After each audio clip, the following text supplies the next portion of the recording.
ગાંધીનગરથી સમાચાર મળી રહ્યા છે। મોટા ચિલોડા વિસ્તારમાં મસમોટાઓ ખાડા જોવા મળી રહ્યા છે। ઉલ્લેખનીય છે કે જે પ્રમાણે સમગ્ર રાજ્યભરમાં અત્યારે ખાડાઓ જ જર્જરિત હાલતમાં હોય છે। ખાસ કરીને રોડ રસ્તાઓની જે હાલત હોય છે તેને લઈને જનતા પણ ત્રાહિમામ પોકારી ઉઠી છે।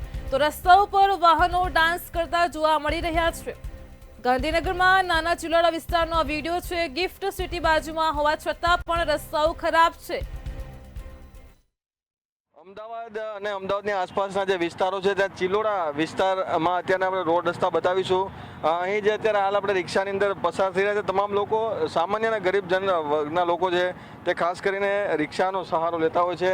ત્યારે અત્યારે પણ આપ જે જોઈ રહ્યા છો કે રોડની હાલત કેવી છે। અત્યારે જે મુખ્ય માર્ગ જે આવેલો છે ત્યાં રોડ એવા ડાન્સિંગ કાર જેવા લાગે। દરેક કાર જે છે તે સીધી લેવલમાં ચાલવાની જગ્યાએ એકદમ ખરાબ રીતે અહીંથી પસાર થાય છે।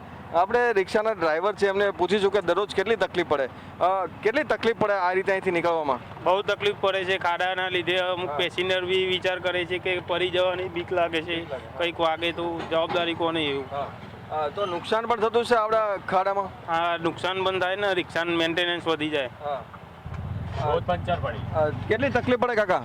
તકલીફ તો સાહેબ બહુ ઘણી પડે છે। અહીંયા તો વારંવાર અમારે કેટલી બી રિક્વેસ્ટ કરીએ કોઈ સાંભળતું જ નથી, બરોબર। એ છતાંય આ રોડવાળા આવે છે ખાડા પૂરીને માટી નાખીને જતા રહે પાછા।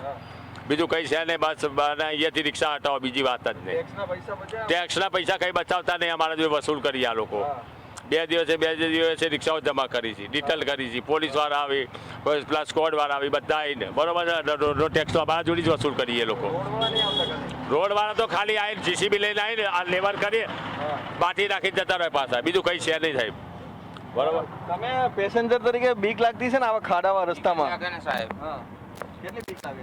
અહીંયાથી નમી પડે તો પલટી ગઈ જાય તો રિક્ષામાં અમને નુકસાન આવે, વાઘ હાથ પગ તૂટી જાય। આમ નીકળવાનું જ કઈ રીતે? મજબૂરીમાં જ બેસવું પડે ને। સરકારને કે આ જલ્દી બને એટલું જલ્દી સરખું કરાવે। સરકાર આમ જોતી જ નહીં, એમના ન્યાય કરવાનો હોય તો સરખા રસ્તા હોય, આમ જનતા માટે ક્યાં સુવિધા છે? અને લોકોના હાથ પગ ભાંગવા, અકસ્માતો થવા અને કમરના દર્દો છે ત્યાં આ રીતની જે વાહન છે તેની અંદર થતા હોય છે। પણ તેની પાછળનું મુખ્ય કારણ એ છે કે આ પ્રમાણે જે ખરાબ રસ્તો છે તે આના માટેનું મુખ્ય કારણ છે। અને સાથે જ આ રીતના જે હેરાનગતિનો સામનો લોકો કરી રહ્યા છે, પરંતુ સરકાર કે તેના અધિકારીઓ અથવા તમામ જે લોકો છે, જવાબદાર લોકો છે તંત્રના, તે અહીં કોઈ જોવા માટે આવતું નથી। કેમેરામેન પૂજન બ્રહ્મભટ્ટ સાથે મીર દુધરેજિયા, મંતવ્ય ન્યૂઝ, મોટા ચિલોડા।